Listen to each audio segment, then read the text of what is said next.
Bollywood industry के एक बड़े एक्टर जिनका नाम सुनते ही लोगों को एनर्जी आ जाती है। क्यों? क्योंकि वो खुद एनर्जी से भरे हुए हैं। लेकिन बॉलीवुड इंडस्ट्री ने उन्हें कर दिया है ban.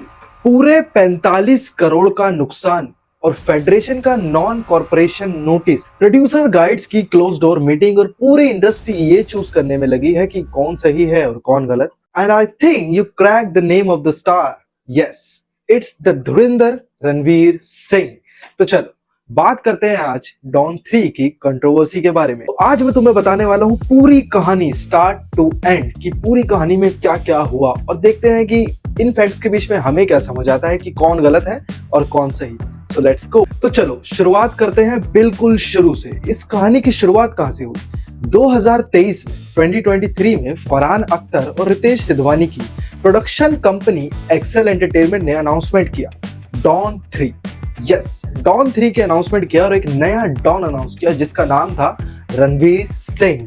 So as you all know कि पहली डॉन आई थी 1978 में जिसके लीडिंग स्टार थे the great Amitabh Bachchan ji. Then 2006 में डॉन फ्रेंचाइजी को एक नई पहचान मिली और एक नया स्टार मिला जिसका नाम था शाहरुख खान। यस, 2006 में आई डॉन शाहरुख खान और 2011 में आई डॉन 2 में भी शाहरुख खान ही थे। एंड 2023 में एक बड़ा अनाउंसमेंट हुआ डॉन 3 का और उसके लीडिंग स्टार थे रणवीर सिंह। ये अनाउंसमेंट बहुत बड़ा था क्योंकि डॉन एक आइकॉनिक फ्रेंचाइजी है। अमिताभ बच्चन से शाहरुख खान एंड अब शाहरुख खान से रणवीर सिंह और एक बहुत बड़ी डील थी। प्री प्रोडक्शन पे काम शुरू हो गया था। स्क्रिप्ट्स के इनपुट्स रणवीर सिंह की प्रेजेंस में लिए गए। लोकेशन स्काउटिंग रणवीर सिंह के साथ हुई और एक प्रोमो भी शूट किया गया फिल्म को अनाउंस करने के लिए एक नए डॉन के साथ रणवीर सिंह। तो 200 से ज्यादा वर्कर्स की बुकिंग हुई। होटल्स, लोकेशंस, ओवरसीज ट्रैवल सब चल रहा था। और फिर 2025 में एक बड़ी न्यूज आई कि रणवीर सिंह ने डॉन पिक्चर छोड़ दी। इसके पीछे का रीजन क्रिएटिव डिफरेंसेस बताए गए और उसके बाद सब कुछ बदलता चला गया। अब आता है FWICE मतलब federation of western India cine employees. ये एक ऑर्गेनाइजेशन है जो बॉलीवुड इंडस्ट्री में टेक्नीशियंस, वर्कर्स, क्रू मेंबर्स के राइट को प्रोटेक्ट करती है और ये बहुत ज्यादा पावरफुल ऑर्गेनाइजेशन है बॉलीवुड इंडस्ट्री में। फरहान अख्तर ने FWICE में कंप्लेंट की और 2 घंटे में उन्हें पूरी कहानी सुनाई गई जिसके अंदर एक्सपेंसिव डॉक्यूमेंट सब कुछ प्रेजेंट किए गए, जिसमें रितेश सिधवानी पर्सनली ऑफिस गए और फरहान अख्तर ने जूम पर उन्हें ज्वाइन किया। तो फैक्ट्स ये बताते हैं कि फेडरेशन ने रणवीर सिंह को 3 बार इनविटेशन भेजा पर्सनल तौर पर अपनी साइड बताने के लिए, लेकिन रणवीर सिंह ने तीनों बार उस इनविटेशन को इग्नोर कर दी और 23 मई को 3 इनविटेशन के बाद रणवीर सिंह ने फाइनली ईमेल भेजा और उसने ईमेल में कहा कि FWICE का इस मैटर में ज्यूरिसडिक्शन नहीं है और मैं इस मैटर में पर्सनली नहीं आऊंगा, मेरा सेक्रेटरी आ सकता है। और FWICE का रिएक्शन आया नॉन कॉर्पोरेशन डिटेक्टिव। इसका मतलब इंडस्ट्री का कोई भी मेंबर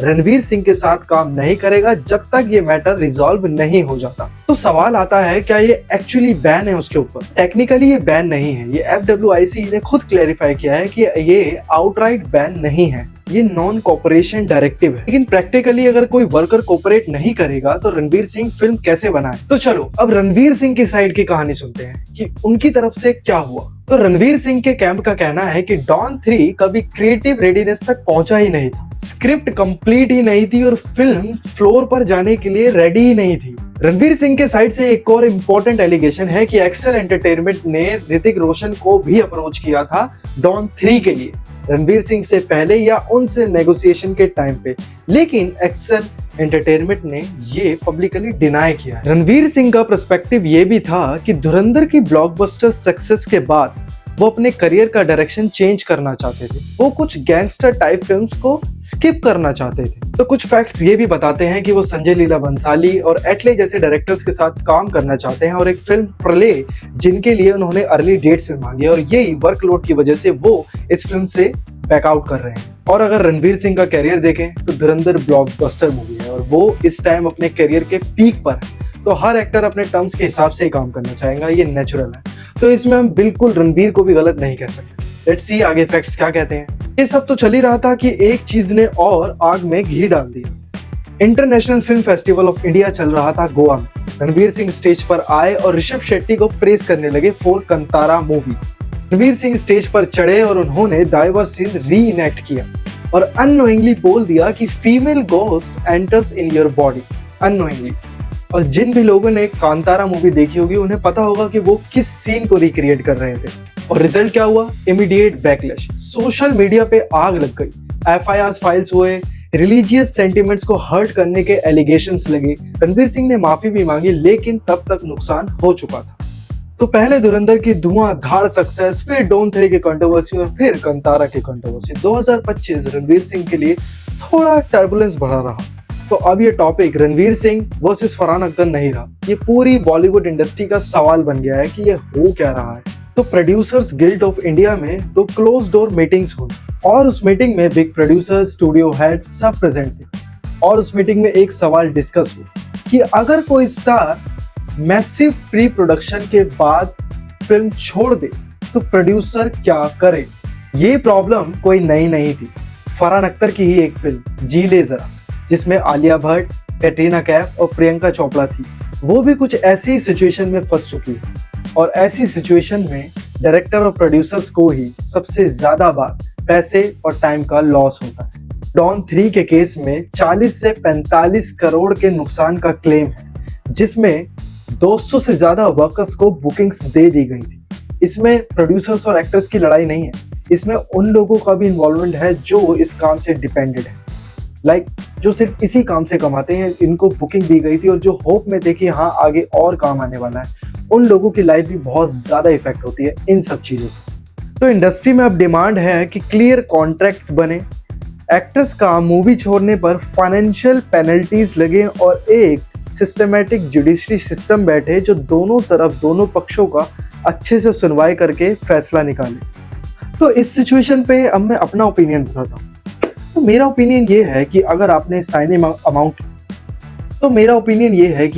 साइनिंग अमाउंट लिया है और आपने कमिट किया है उस काम को कि हाँ मैं ये मूवी करूंगा, तो आई थिंक आपको वो मूवी करनी चाहिए। या हो सकता है कुछ भी रीजन हो सकता है इसके पीछे जो रणवीर सिंह ने बैकआउट किया है।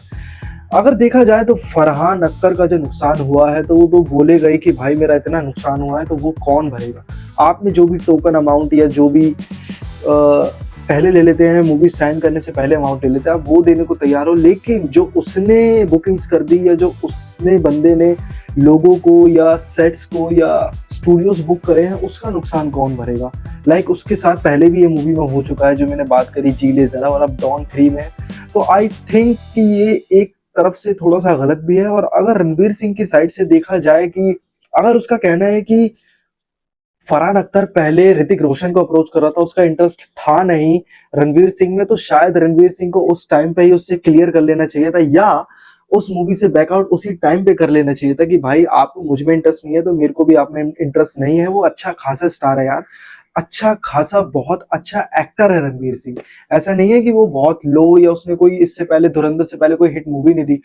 ऑब्वियसली धुरंधर वाज ब्लॉकबस्टर, पर उससे पहले भी उसकी मूवीज देखी जाए तो मतलब बहुत अच्छी अच्छी मूवीज दी हैं उसने। तो आई थिंक उसको ये भी कर लेना चाहिए था। बाकी अगर फेडरेशन की बात करें तो फेडरेशन ने जो बोला है कि रणवीर सिंह पे बैन नहीं है लेकिन वो उन लोगों के साथ काम नहीं कर सकता, तो देखा जाए तो ये उन छोटे लोगों के ऊपर ज्यादा बैन है कि वो लोग रणवीर सिंह के साथ काम नहीं करेंगे। तो मुझे लगता है कि ये रणवीर सिंह के ऊपर बैन तो नहीं है, लेकिन उन लोगों को ज्यादा फर्क पड़ेगा जो रणवीर सिंह थे या उसकी रिलेटेड मूवी में काम करने वाले थे, क्योंकि देखा जाए तो यार बड़े स्टार्स, इन पे पैसा है, इन पे पावर है, तो इन पे इतना ज्यादा फर्क नहीं पड़ेगा। तो मुझे ऐसा लगता है कि ये बात ज्यादा आगे भी नहीं जाएगी। हाँ, थोड़ा सा अभी मेरे को ऐसा लगता है कि फरहान अख्तर का अपर हैंड है, जैसी उसकी बातें हैं, जो जो उन्होंने क्लेम किया है, जो जो वो फेडरेशन में जाके उन्होंने प्रूफ्स भी दिखाए कि मेरे पास ये प्रूफ है। तो देखा जाए तो कि हाँ फरहान अख्तर का अपर हैंड है और शायद फरहान अख्तर ही इस लड़ाई में कहीं ना कहीं जीत भी रहा है, देखा जाए तो। बाकी देखते हैं आगे फैक्ट्स क्या कहते हैं, आगे थोड़े दिन में चीजें क्या होती है। अभी 2-4 दिन पहले ही ये डिसीजन आया फेडरेशन का कि रणवीर सिंह का बैन है, जो भी है 3 साल के लिए, जैसा भी है ये है। बाकी देखते हैं, बॉलीवुड है, तुम्हें पता है यहाँ पे चीजें तुरंत के तुरंत बदल भी जाती है। लेट्स सी आगे क्या होता है। बाकी आई होप आपको ये वीडियो पसंद आई होगी। वीडियो पसंद आई हो तो please like, share, comment and subscribe. मिलते हैं जल्दी से एक और नई वीडियो में। कमेंट सेक्शन में ये भी जरूर बताना कि नेक्स्ट वीडियो किस टॉपिक पे चाहिए। Thank you so much for watching, bye bye.